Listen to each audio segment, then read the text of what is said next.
How to add insert link on Canva. So hey everyone, welcome back to the channel. So first of all, log into your Canva account and then open a design or a file you will be adding the link to, and then you just have to simply click the text and then double click on the text and click on three dot, and here you can see a link option. You can also click the link and press the Ctrl and K button of your keyboard, and after that you can just paste the link address here,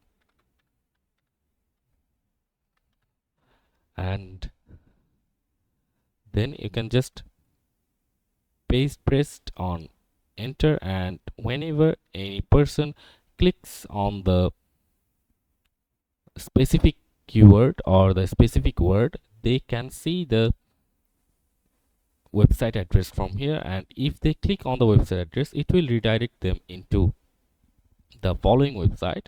So that's how you can add a link to your design on your Canva. So see you on the next video, guys.